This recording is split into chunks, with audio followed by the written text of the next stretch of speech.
بسم اللہ الرحمن الرحیم۔ شروع اللہ کے نام سے جو بڑا مہربان نہایت رحم والا ہے۔ ہمارا مقصد ہے آپ لوگوں تک اچھی باتیں پہنچانا۔ واقعہ حضرت اویس کرنی کا۔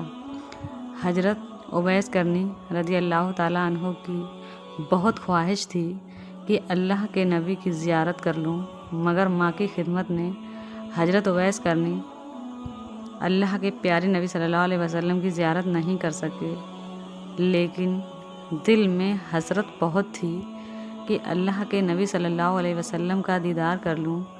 ماں تھیں اور ان کی خدمت آپ کو حضور صلی اللہ علیہ وسلم کے دیدار سے روکے ہوئے تھی۔ ادھر نبی صلی اللہ علیہ وسلم یمن کی طرف رخ کر کے کہا کرتے تھے کہ مجھے یمن سے اپنے دوست کی خوشبو آ رہی ہے۔ ایک صحابی رضی اللہ تعالیٰ عنہ نے کہا، یا رسول اللہ صلی اللہ علیہ وسلم، آپ ان سے اتنی محبت کرتے ہیں اور وہ ہیں کہ آپ سے ملنے بھی نہیں آئے۔ تو پیارے آقا محمد صلی اللہ علیہ وسلم نے کہا کہ ان کی بوڑھی اور نابینا ماں ہیں جس کی اویس بہت خدمت کرتا ہے اور اپنی ماں کو وہ اکیلا چھوڑ کر نہیں جا سکتا۔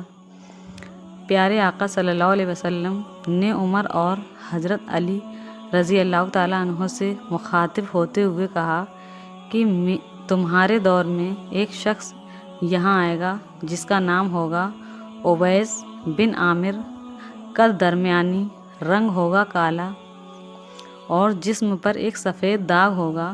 جب وہ آئے تو تم دونوں اس سے میری امت کے لیے دعا کرانا، کیونکہ اویس نے ماں کی ایسی خدمت کی ہے، جب بھی وہ دعا کے لیے ہاتھ اٹھاتا ہے تو اللہ اس کی دعا کبھی رد نہیں کرتا۔ عمر رضی اللہ تعالیٰ عنہ 10 سال خلیفہ رہے اور ہر سال حج کرتے، ہر سال حضرت اویس کرنی کو تلاش کرتے، لیکن انہیں اویس کرنی نہ ملتے۔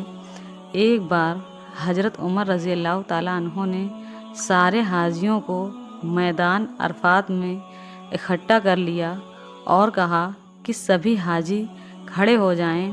پھر کہا کہ سب بیٹھ جاؤ، صرف یمن والے کھڑے رہو۔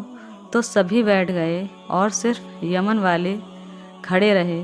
پھر کہا کہ یمن والے سارے بیٹھ جاؤ، صرف قبیلہ مراد کھڑا رہے۔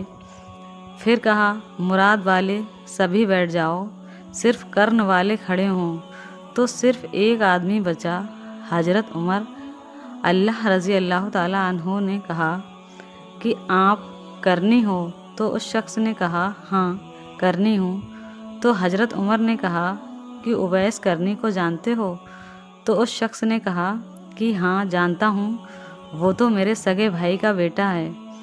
آپ نے پوچھا کہ اویس ہیں کدھر؟ تو اس شخص نے کہا کہ وہ عرفات گیا ہے اونٹ چرانے۔ آپ نے حضرت علی رضی اللہ عنہ کو ساتھ لیا اور عرفات کی اور دوڑ لگائی۔ جب وہاں پہنچے تو دیکھا کہ اویس کرنی پیڑ کے نیچے نماز پڑھ رہے ہیں اور اونٹ چاروں اور چر رہے ہیں۔ آپ دونوں بیٹھ گئے اور حضرت اویس کرنی کی نماز پوری ہونے کا انتظار کرنے لگے۔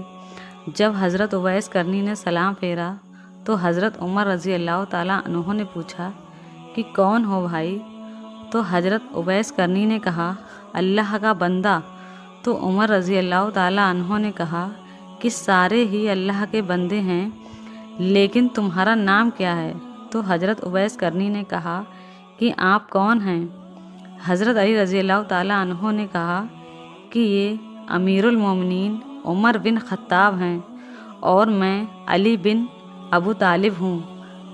حضرت اویس کا یہ سننا تھا کہ تھر تھرا کانپنے لگے اور کہا کہ جی میں چاہتا ہوں، میں نے آپ کو پہچانا نہیں تھا، میں تو پہلی بار حج پر آیا ہوں۔ عمر رضی اللہ تعالیٰ عنہ نے کہا کہ آپ اویس ہو؟ تو انہوں نے کہا میں ہی اویس ہوں۔ عمر رضی اللہ تعالیٰ عنہ نے فرمایا کہ ہاتھ اٹھائیے اور ہمارے لیے دعا فرما دیں۔ وہ رونے لگے اور کہا کہ میں دعا کروں؟ آپ لوگ سردار اور میں نوکر آپ کا اور میں آپ لوگوں کے لیے دعا کروں؟ تو حضرت عمر رضی اللہ تعالیٰ عنہ نے کہا کہ ہاں، ہمارے آقا محمد مصطفیٰ صلی اللہ علیہ وسلم کا حکم تھا کہ اویس جب بھی آئیں تو دعا کروانا۔ پھر حضرت اویس کرنی نے دونوں کے لیے دعا کی۔ سرکار نے کہا کہ جب لوگ جنت میں جا رہے ہوں گے تو حضرت اویس کرنی بھی چلیں گے۔ اس وقت اللہ فرمائے گا واقعوں کو جاننے دو اور اویس کو روک لو۔ اس وقت حضرت اویس کرنی پریشان ہو جائیں گے اور کہیں گے اے اللہ، مجھے دروازے پر کیوں روک لیا گیا؟ تو اللہ فرمائے گا کہ پیچھے دیکھو۔ جب میں پیچھے دیکھوں گا تو پیچھے کروڑوں اربوں کی تعداد میں جہنمی کھڑے ہوں گے۔ تو اس وقت اللہ فرمائے گا کہ اویس، تیری ایک نیکی نے مجھے بہت خوش کیا ہے۔ ماں کی خدمت، تو انگلی سے اشارہ کر، جدھر تیری انگلی پھرتی جائے گی تیرے طفیل سے ان کو جنت میں داخل کرتا جاؤں گا۔ ہمارے پیارے عزیز بھائیوں اور بہنوں، اگر آپ لوگوں کو ہماری ویڈیو پسند آئی ہو تو لائک کر دیں، چینل کو سبسکرائب کر دیں۔ ہمارا مقصد ہے آپ لوگوں تک اچھی باتیں پہنچانا۔ شکریہ۔ اللہ ہمیں غرور و گھمنڈ سے اور تمام برائیوں سے بچائے۔